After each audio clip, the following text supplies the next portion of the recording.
मैं सबसे पहले कश्मीर की बात करूंगा मान्यवर। कश्मीर में हम सब जानते थे कि पड़ोसी देश से आए दिन आतंकवादी घुसते थे, यहां बम धमाके करते थे, हत्याएं करते थे। एक भी त्योहार ऐसा नहीं होता था जो चिंता के बगैर जाता था। और केंद्र सरकारों का रवैया लचीला होता था, चुप्पी साध जाते थे, बोलने में डर लगता था, कोई दुविधा भी थी, शायद वोट बैंक का भी डर था।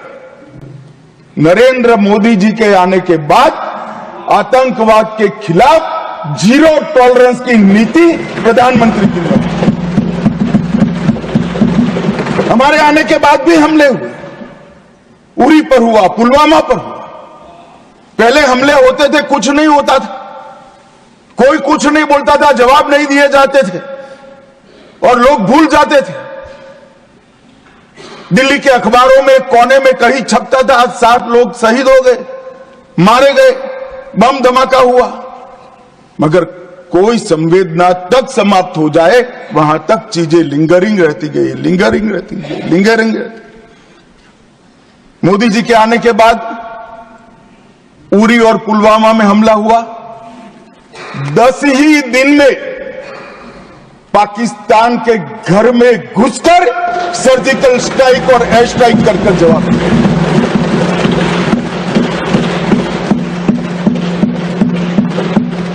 पूरे दुनिया में 2 ही देश ऐसे थे जो अपनी सीमा और सेना की सुरक्षा के लिए हमेशा सम्मान के साथ तत्पर रहते थे, इजराइल और अमेरिका। वो 2 देशों की सूची में मेरे महान भारत का नाम जोड़ने का काम नरेंद्र मोदी, और वहीं से शुरू हुई आतंकवाद के खिलाफ जीरो टॉलरेंस की नीति। मान्यवर, हम सब जानते हैं धारा 370 कश्मीर के अलगाववाद का मूल था। हम भी कभी अलग हो सकते थे, ये भाव के बीच धारा 370 के अंदर डाले गए थे। मगर हमारे संविधान निर्माताओं का भी मैं बहुत मनपूर्वक धन्यवाद करना चाहता हूं, बड़े दूरदर्शी थे। उन्होंने इसको टेम्पररी बनाया था और धारा 370 को हटाने का बीज भी धारा 370 में ही डाल दिया गया।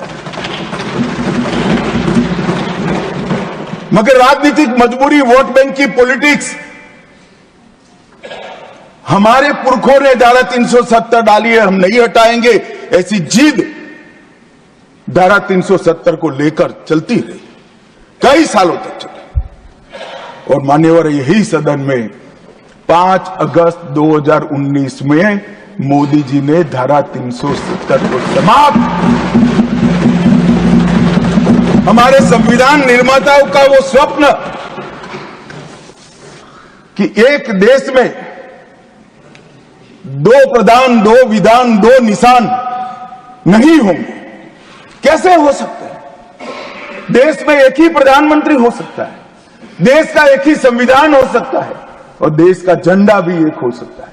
कैसे एक देश में 2 विधान, 2 प्रधान, 2 निशान हो सकते? मगर चलाए गए, सालों तक चलाए गए और 5 और 6 अगस्त 2019 को इस देश में एक विधान, एक प्रधान और एक निशान का नया दौर, और वहीं से शुरू हुआ कश्मीर को हमेशा के लिए भारत के साथ एकरूप करने की प्रक्रिया। सबसे पहले डोगरी, हिंदी और उर्दू को राज्य की भाषा का स्टेटस दिया गया। मान्यवर, भ्रष्टाचार रोकने के लिए कोई एंटी करप्शन ब्यूरो की वहां रचना ही नहीं थी, क्योंकि रोकना ही नहीं चाहते थे। इतने सालों के बाद एंटी करप्शन ब्यूरो वहां बना।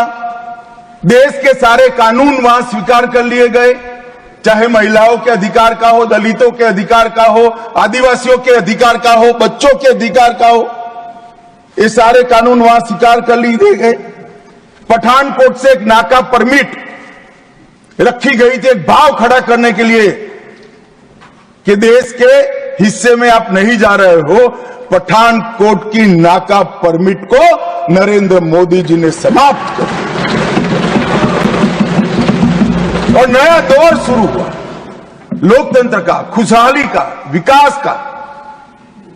आज ये कहते हैं क्या परिवर्तन आया है? मैं ध्यान से सुन रहा था, धैर्य न रहे ऐसे उकसाते थे, मगर मैं जवाब जरूर दूंगा। क्या परिवर्तन आया था सुन लीजिए। 33 साल से आपके शासन में रात्रि के सिनेमा हॉल नहीं खुलते थे, सिनेमा हॉल ही नहीं खुलते थे हमारे शासन में। वहां 34 साल से मरहूम के जुलूस का, ताजिया का परमिशन नहीं था, हमारे समय में दिया गया।